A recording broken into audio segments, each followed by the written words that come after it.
War of the Worlds from 2025. Ice Cube saves the world with the thumb drive.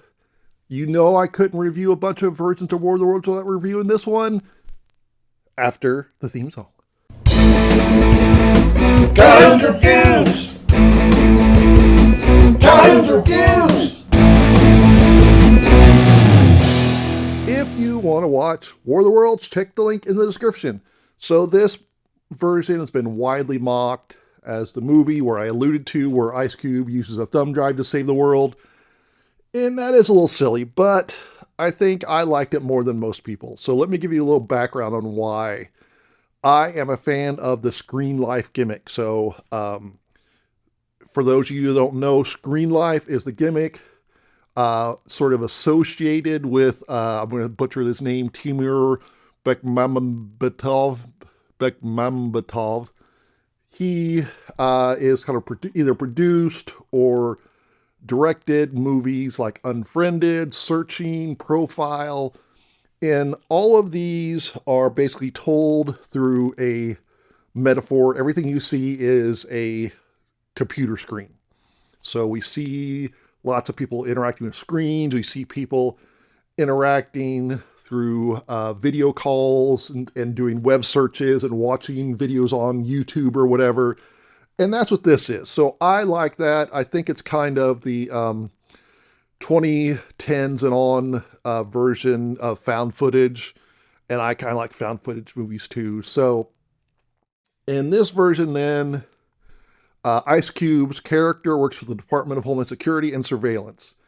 And we start off with a problem because we see his character using the government surveillance to stalk his children. A muffin? Really? A muffin? What are you thinking? It's crazy that this is like our hero. But once we get this established, and there are kind of some plot holes with this, once we get this established and the aliens start landing, I gotta tell you, I was into it.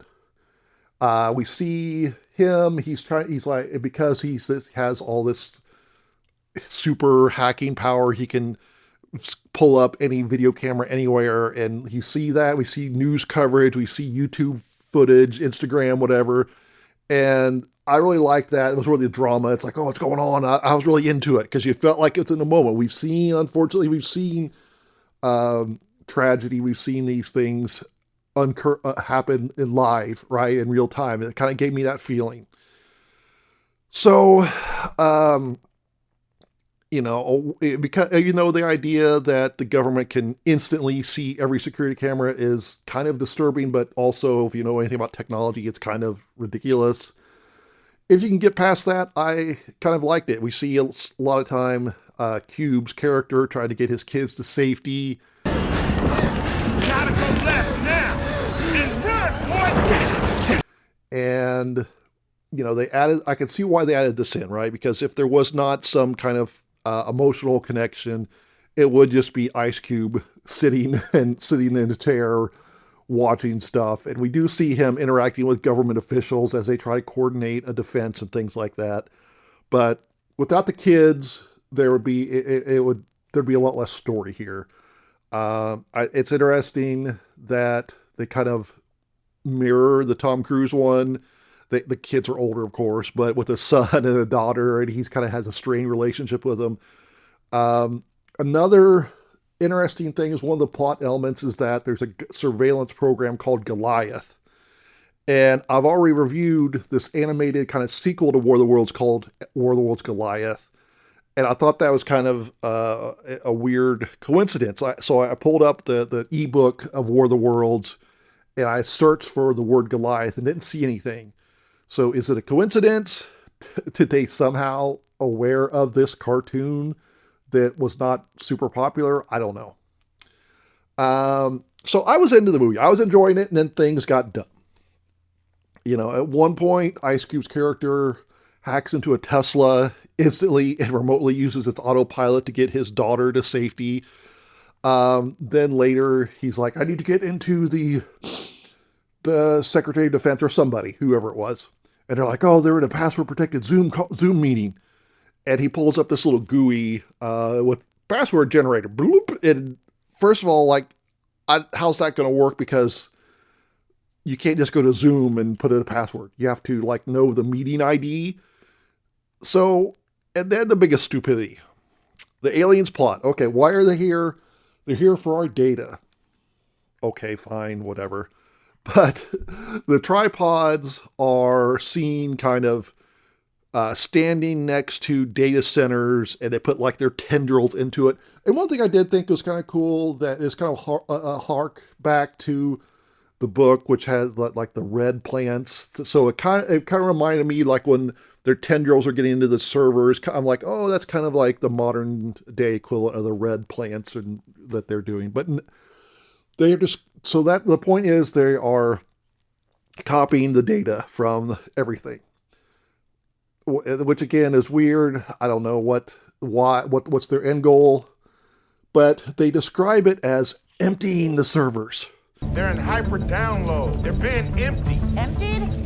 And you sort of see like a picture of all servers and like fuel gauges, they're going down. And I'm like, that's not how that works. You know, when you copy something, you don't empty it. So the aliens are sucking up all our data, and it's not just government data, it's also our Facebook data. Because part of the emotional thing is that the character, Ice Cube's character's wife has died, and we see him doing like his history of chat with her, and she has a voice memo. Oh, remember to take out the trash. So as the aliens are emptying the servers, a notification pops up. Facebook, your memories are deleting. I didn't know Facebook had an alert like that. And he goes there, and like that web page starts disappearing. He plays the clip, and it like plays, and it gets distorted. It's like, okay. I love you, baby. Remember to take out the trash today and be nice to the coach. Also, we were told the aliens have disrupted all communications. We even see airplanes falling out of the sky. Still in the air have no way to navigate as their onboard systems have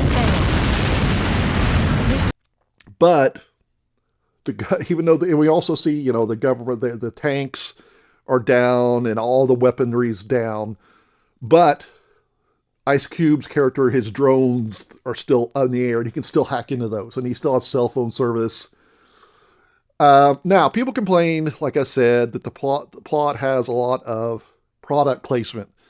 And there is a ridiculous scene where Amazon drone delivery saves the day. I can get it to you. How? Prime Air. Right, here.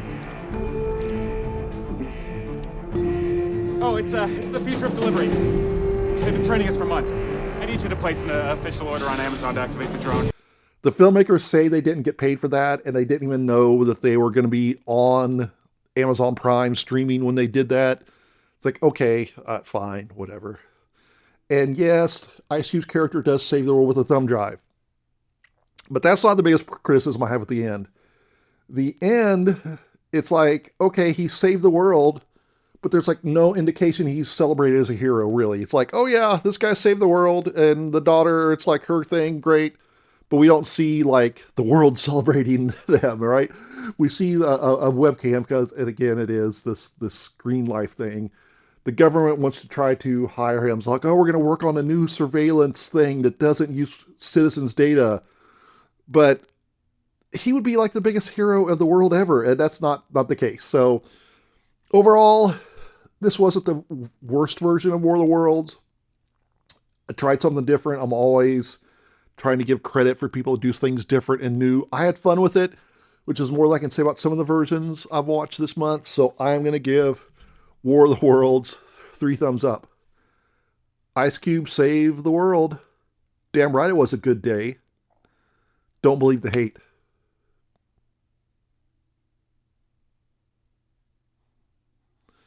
I'm never watching a War of the Worlds movie again.